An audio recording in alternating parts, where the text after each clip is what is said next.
Bienvenue à toutes et à tous, je suis Marius, j'espère que vous allez bien. Dans un tome appelé One Piece 4 milliards, sorti le même jour que le film One Piece Red, nous avons eu droit à des informations intéressantes sur Shanks le Roux. Et sur son équipage aussi, mais surtout sur Shanks. Donc les amis, sachez que ces informations sont canon, donc soyez attentifs. Mais rassurez-vous, ça ne spoil en aucun cas l'intrigue du film. Personnellement, à l'heure où je vous parle, je n'ai toujours pas vu One Piece Red. Et de toute façon, ne vous en faites pas de spoil dans cette vidéo, puisque évidemment, comme je l'ai dit, je n'ai pas vu de film, je ne me suis pas spoil à côté, je suis resté neutre à ce sujet. L'intrigue du film n'est pas évoquée dans cette vidéo, donc soyez rassurés là-dessus. Donc, on ne va pas perdre un instant et tout de suite rentrer dans le vif du sujet. Alors déjà, Shanks a été trouvé par Roger et son équipage dans un coffre de trésors qui a été volé par Roger lors de God Valley. Il avait 1 an lorsqu'il a été trouvé. C'est très intéressant parce que avec ça, certains fans ont évoqué la possibilité que Shanks soit le fils de Rox Dick Xebec. C'est une théorie très pertinente et à voir si ça peut se concrétiser dans le futur, mais bref, passons. Il y a 25 ans, quand Roger a dissous son équipage, Shanks avait alors 14 ans. Il a demandé à Baggy de rejoindre son équipage, mais ce dernier a évidemment refusé. De l'exécution de Roger à la découverte de Uta dans un coffre, il s'est écoulé 3 ans. Et durant ces 3 années, Shanks a réuni tout un équipage sous ses ordres. Il y a 12 ans, la prime de Shanks était de 1,40 milliard de berries. Shanks est connu comme le tueur de Haki. En gros, il peut empêcher les utilisateurs du Haki de l'observation de voir dans l'avenir. Shanks utilise son épée brûlante uniquement contre les méchants. Et ça, voyez-vous, ça me fait penser que c'est pas possible que Shanks soit l'antagoniste final. Non, pas possible.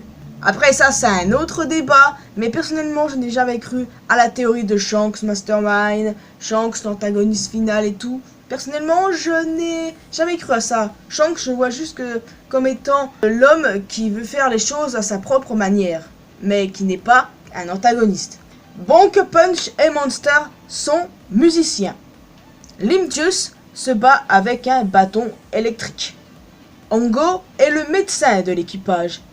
Il peut déchirer des armes instantanément et aime avoir un environnement propre. Building Snake est le navigateur.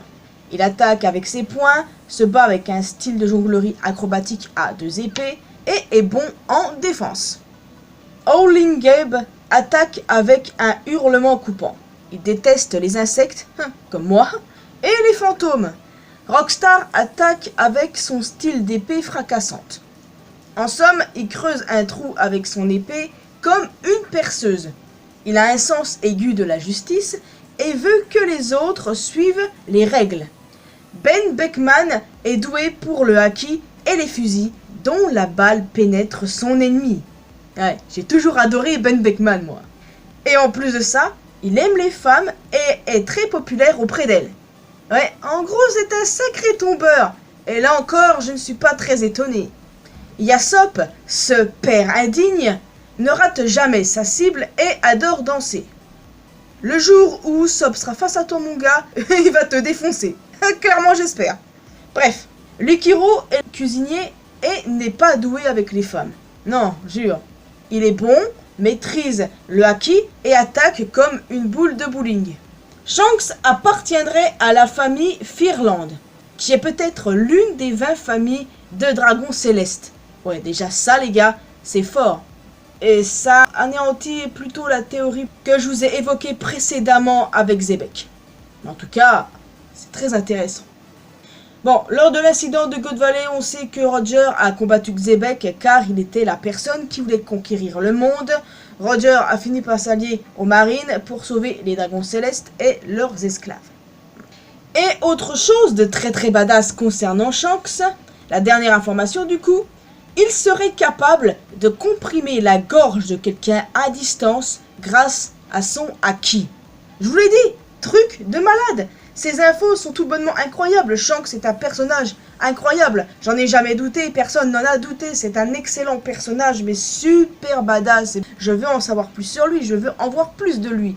Je pense qu'on est tous pareils, parce que voilà, on parle quand même de Shanks le Roux. Et bordel, que j'ai hâte de voir One Piece Red. Enfin, j'ai hâte. Et normalement, ça pourrait se faire dans les semaines à venir, les gars. Je sais pas si je ferai une vidéo review là-dessus. C'est très possible, je dis bien c'est très possible, parce que j'envisage de faire une vidéo sur Uta, son lien en gros avec le manga, parce que ce qui se passe dans le film Red n'est pas canon, mais Uta est canon, puisque ça a été confirmé quelques chapitres en arrière, puisque on la voit très clairement, en silhouette certes, dans l'un des chapitres. Donc voilà, il serait peut-être temps que je fasse une vidéo là-dessus, donc pour ça il faut que je voie le film, simplement. Donc voilà les amis, n'hésitez pas à me dire ce que vous pensez de ces infos d'ailleurs. J'ai très envie d'en discuter avec vous. Parce que quand même ce sont des informations sur Shanks, hein, l'un des personnages les plus charismatiques et intrigants du manga. Donc ce n'est pas rien, c'est pas rien du tout. Il y a des tas et des tas d'excellents personnages dans One Piece qui sont intrigants et tout. Mais Shanks, clairement, il a une aura, quelque chose qui dégage et qui est waouh quoi. Juste waouh. Donc voilà, en gros, ce sont les informations à retenir sur Shanks et son équipage également. En tout cas, des informations sur Beckman, Lucky Roux, Yasop et compagnie. Bon, c'est peut-être pas vraiment des informations très pertinentes pour vous. On a leur style de combat, que ce soit Limdius, Hongo, Buddy Snake ou encore du coup Beckman avec son haki et ses fusils dont la balle pénètre l'ennemi. Et puis concernant Lucky Roux, bon, il n'a pas vraiment été expliqué sa rapidité parce que il est très rapide. Certains évoquent la possibilité qu'il ait un fruit du démon. Le fruit du démon de la téléportation, c'est une théorie assez célèbre. Et du coup, je sais pas, j'ai envie de croire qu'aucun membre de l'équipage de Shanks ne possède de fruit du démon. Ça rend l'équipage là d'autant plus badass. Donc voilà, il est grand temps pour moi les amis de vous laisser ici. Donc oui, c'était une vidéo assez courte, mais j'avais quand même envie de me détendre avec vous et vous faire part de ces informations via du coup le tome One Piece 4 milliards, c'est ça? Ouais, je crois que ce tome est peut-être juste que dispo au Japon, hein. Je sais pas là-dessus, mais bon, bref, ça je verrai bien dans mon coin, c'est pas un problème. Donc les amis, si vous appréciez cette vidéo, n'hésitez pas à laisser un pouce bleu, un commentaire. Vous pouvez aussi me retrouver sur mes réseaux sociaux, Facebook, Twitter et Instagram. Vous pouvez aussi me rejoindre sur Discord, la communauté mariusienne vous attend si ce n'est pas encore fait. Et le plus important, abonnez-vous à cette chaîne ainsi qu'à ma chaîne secondaire pour que l'on puisse se retrouver dans une prochaine vidéo. En tout cas, vive One Piece et je vous retrouve mercredi pour ma review sur le chapitre 1059 et vendredi pour autre chose, hein, évidemment, comme d'habitude. Allez, portez-vous bien les amis, ciao!